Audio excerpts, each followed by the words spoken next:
Hola, ¿qué tal? Bienvenidos a otro episodio de Nación, Pelaná. Yo soy Gustavo y bueno, hoy me toca entrevistar a MacNeil y me toca hacerlo en inglés porque Wade no habla español. Él es antiguo integrante de una banda llamada Alexisonfire. También ha estado en otra banda llamada Gallows.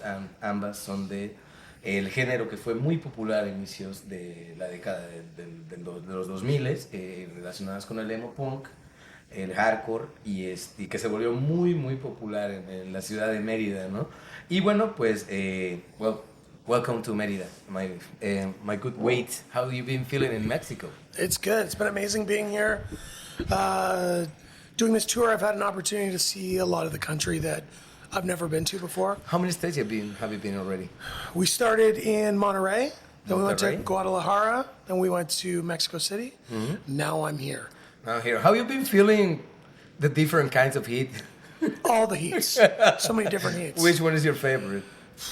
I'd be hard pressed to pick a favorite, you know. But if I wanted to be cold, I could be in Canada and you're right now. coming from Canada, so I can imagine you could be melting here. My thick Canadian blood doesn't know how to deal with this. Yeah, you're closer to mooses than deers. You got it. Anyway, so again, welcome to Mérida, and I hope you enjoy the presentation today. The first thing is that the main question, probably you've been hearing this question for a long time. How you got into music? I mean, how you make it? Most of the people love music, but not all of us make a career out of it. How was this evolution? It's a very strange way to find myself here. You know, I think when you're a kid, you're trying out a lot of different things. And then when I got a guitar, it really clicked. Like, I never put it down. So I just, I started playing all the time. And then... How old were you? I guess I probably would have been like, about 11 or 12. Wow, nice age. Yeah. And then I think what I was really lucky about was I got a guitar teacher that was like this goth guy. Who was like in high school, and he was like, he taught me a ton about like heavy music. So like I went from and a cool teacher in high school in a very repressive area. Yeah, in a small city, and so like he showed me the Misfits, and he taught me how to play White Zombie songs on guitar, and one of my first shows I ever went to see was his band. He was in this band called Martyr Diablos Martyr. It's really goth shit. And so yeah, he had a huge impact on my early playing and like music, and also he said like, you can do music as a job. Like he's like, I'm doing it as a job. I'm playing in bands. I'm teaching guitar. Whereas everyone else is, all the teachers at my school, even Travis my Baker, parents, everyone was classes. just like saying, stop playing the guitar, do your homework. And glad I was very stubborn and I didn't listen to them. Whoa. Yeah. So how and this is the big question, is because for me as a simple mortal that only plays the guitar and like 5 chords, and when Alexisonfire became like the big thing, what was the content? What was going on in your... Well, I mean, when we started Alexisonfire, that music was not being played in big spaces. Like the bands that sounded like Alexisonfire were playing in basements and punk houses and halls and dive bars. Actually, here in Mexico, there was quite a rejection against emo music for a big part of the population, mainly the persons that they were related to metal. Yeah, okay. Yeah. There's actually a very big band in Mexico called Emos versus Punks. Well, I know all about it. It's really funny. Iconic. It's really funny. But it was like that. But eventually it became, a very specific genre with a very huge fan base all around the world. Well, I think I don't know exactly where Alexis fits into all of that. Like, we're very much a band that's 5 guys that listen to 5 very different things. And I think that's kind of why we sound the way we do. But being a heavier band that has a lot of melody, I think that's how we kind of found our way into that scene. And, mostly when we started, we toured with like a lot of like hardcore and metal bands through the States. And we were always the one band that needed like more than one microphone. And it was very difficult. It was very difficult at the beginning. In underground, that's like, really? Are you asking me for a microphone? Yeah, I was like, we're like, we need 3 microphones, and they're like, we only have 2, and we only have maybe 1 stand. And it's a boom one. Yeah. No, that is interesting. So, I was checking on your Spotify page on Alexisonfire, and I think the top list is 5 million plays right now. Right. If you say so. It's a lot. I mean, probably you don't care anymore about that. It's just playing around, But it's the thing is that it's been quite a while since Alexisonfire started. How was going through all of that era of the emo? Because it's like, it was a huge thing, then the world changed, the music changed. So how was to be in all of this, on stage during all of this time? I mean, it's a real trip to see it come like full circle because, all these bands that we kind of came up with, there was a point where everyone got signed to major record labels. I'm glad we never did that. We started our own label.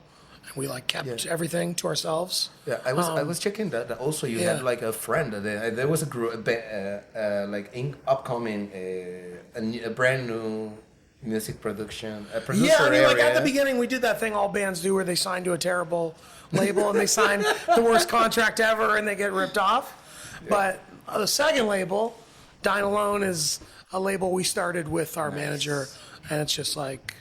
It's ours. And how about that production company right now? Keeps going. I mean, Dine Alone is like, they put out the last Alexis record. They release all the City and Color stuff, like everything in the world of Alexis, and then have put out a ton of other records too. Probably we're gonna hear some about it tonight, right? Yeah.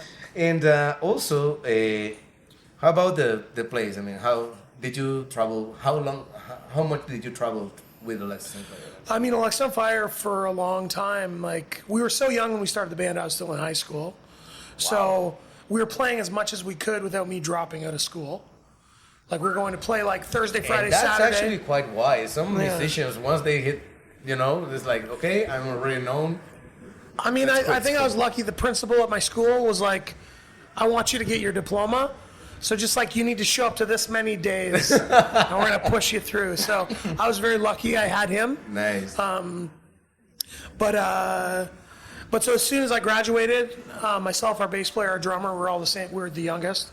Wow. As soon as we graduated high school, we started touring full time, and we started touring like more than 300 days a year. And we did that for quite a long time. Was it tiring? It's exhausting, but it's like the best thing in the world. Right. And it's what we want to do, and it's also the stuff I look back on the fondest. Like the times that were the best, the times that were like, when we were traveling in a van. You were very young while doing that. Yeah, we were really young. So, I don't know, sleeping in the van every night, or sleeping at people's weird houses, or playing shows to nobody. Like, that's the stuff that I look back the fondest. I remember one day I was watching an interview that they were doing to the vocals of Café Tacuba. He had another project, and he said that one of the things that he enjoys the most that he couldn't get with Café Tacuba is that experience on the weird houses. Yeah. Like in the real underground. I mean, I really like it because I don't have to do it anymore. I'm sure if I was still there, I'd be like, fuck this. Yeah. I mean, yes, of course. But it's so I can look back on it and be like, oh, it's like, that was the best time. But if it never changed, even the Beatles slept in their van, in their very first days. Yeah, if we were still like playing at squats every day and like getting driven to the airport by like a guy with a big enough mohawk that he needs to like turn his head sideways in the car while he's driving us in Germany, I'd be like, I'm gonna become an electrician. Okay, so also you have this project called Gallows. Yeah. Which actually I can notice that the experience with the music evolved in this new project. How was the transition? I mean, it was very weird. Like in the band before that you did in this band. It was very weird. First of all, just singing initially, putting down my guitar and just singing was like a big change for me. But I've always loved like punk and like kind of like more straightforward hardcore stuff. So doing the gallows stuff was like a really, especially that first record that I sang on was like just great to make a very violent sounding record, a very like, and at the time when Alexa had stopped playing, it just like, it was crazy the timing of it. Their guitar player called me and said, our singer just quit. And I was like, our guitar player just quit. And I was on a plane. I was on a plane to England like a week later. And then, wow. And then like a few weeks after that, we went to LA and recorded the EP with like Joby from the Bronx. He produced the EP and then went on tour and toured really hard for like about 5 years with that band. And then Alexis kind of found its way back into my life.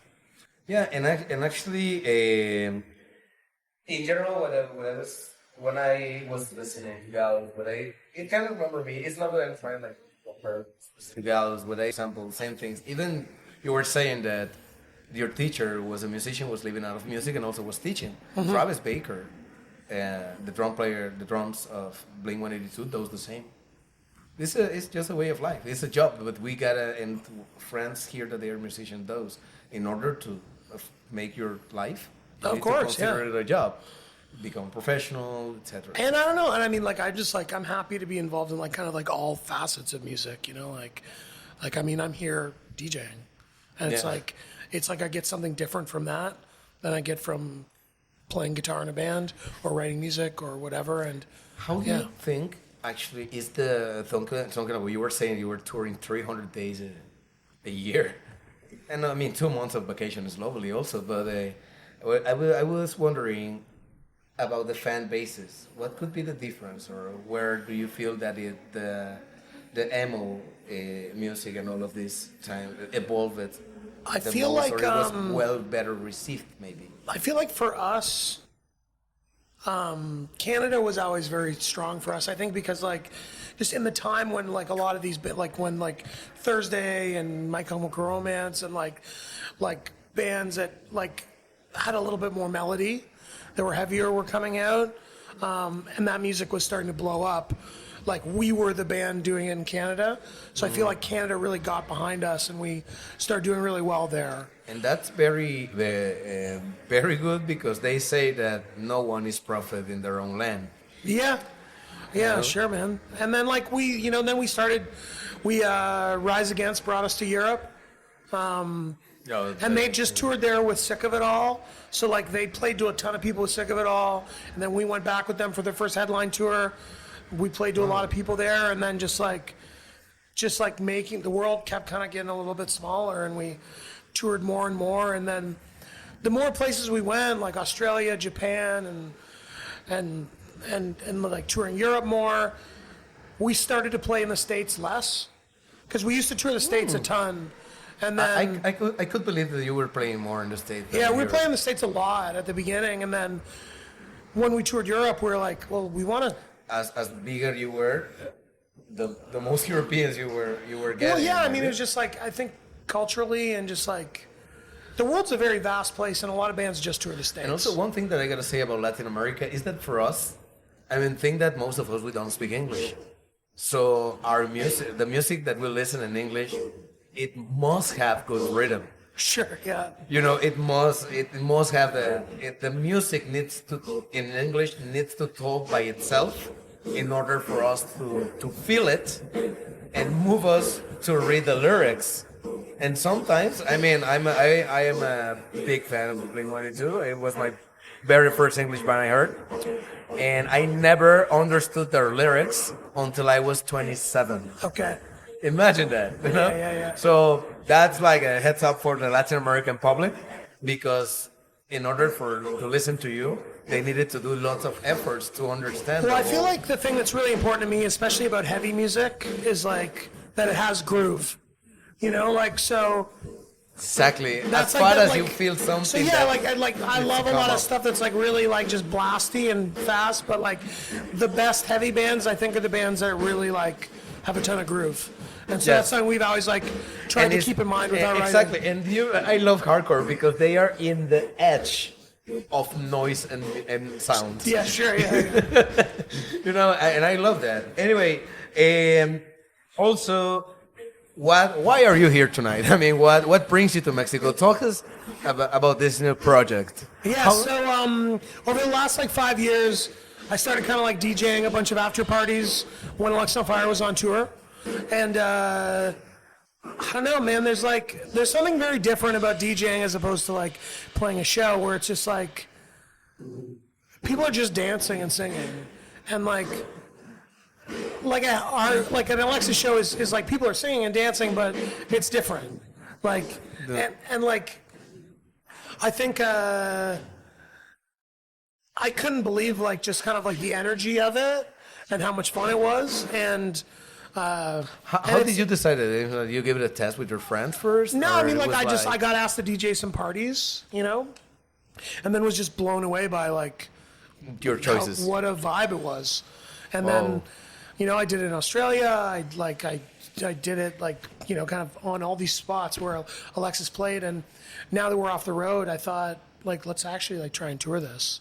And it's brought me here, and it's pretty cool. That's amazing. And how you been feeling in all of this? I mean, it's great. I love to travel, and I love to be exposed to new cultures and new things, and this is doing this in a fucking very big way. So, yeah. And how do you feel? I mean, and actually, it's something that some artists, not most of them, but some artists does.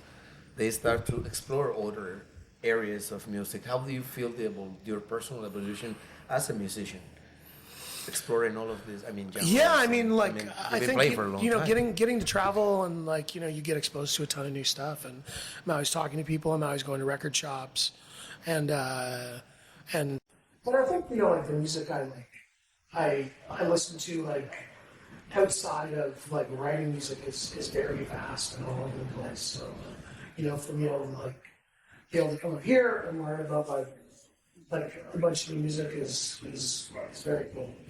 How about just to open the closure a little bit about you, your influences on music, and your personal hobbies outside music? I'd say my influences in music are, as I was drawn to when I was younger, the stuff that was still kind of punk or metal and rock and roll, but kind of over the top, Misfits or Alice Cooper or Zombie or Manson or Nine Inch Nails, things that Dorada? Absolutely, it's incredible. But yeah, I guess something that was very visual as well, that was equally important to the music.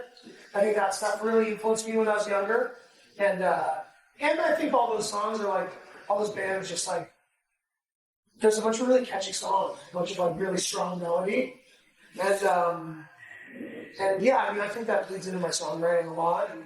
But I don't know, I really am searching out music constantly, and that plays into everything that I write. And I'm sure I feel doing this DJing is it's gonna affect the way I play the guitar. A certain aspect of just it's gonna find its way in there somehow. Yeah. And as more as you grow, you're gonna have more elements to combine. And then as far as outside music, really into motorcycles. You like motorcycles? Yeah, that's the one time I'm not listening to music. It's like the Harley Davidson? Yeah, I really like Harleys. Wow. So do you have any? I've got a lot of Harleys. I don't know as many Harleys as I have guitars, but we'll get there. Is that you can imagine that you influenced in the local state, something that is about many days, but it can be a small city, it can be a little more conservative.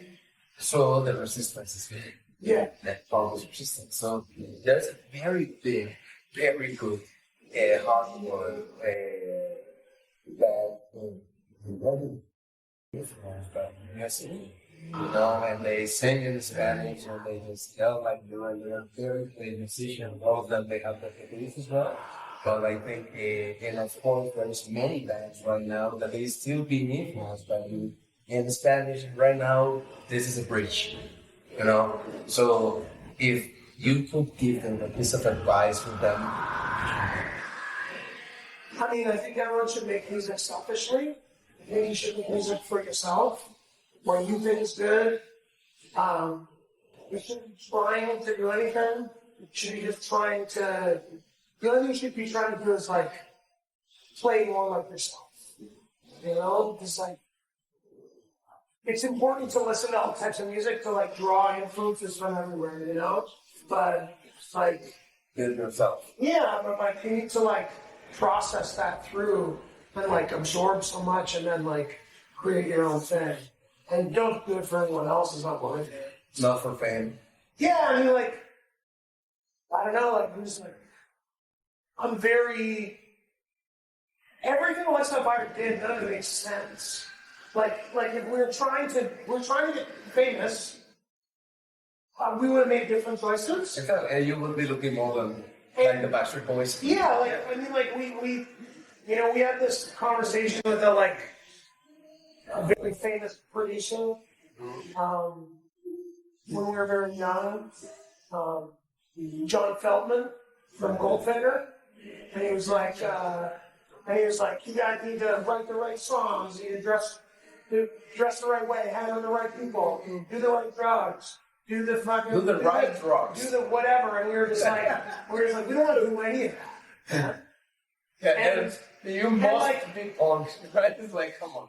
It's like everything you're saying is like, I understand that works for some people. It's like we don't want to do any of that.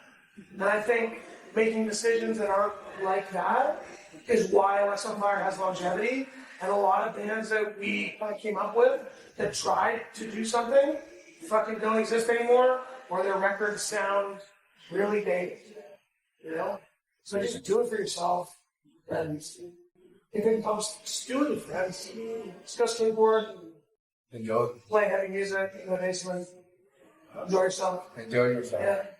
Play selfishly. I like it. Play selfishly, yeah. Wait, MacNeil, thank you so much for the interview, and thank you for the chance to get to know you, and well, Nación Pelaná is your place. And of course, many is your place. Good. Thank you, man. Did you? Okay. Sorry if it took a little longer. It's all good, yeah. Okay. Was it good? Did you enjoy it? Yeah, man, that's great. Yeah, thank you very much. Well,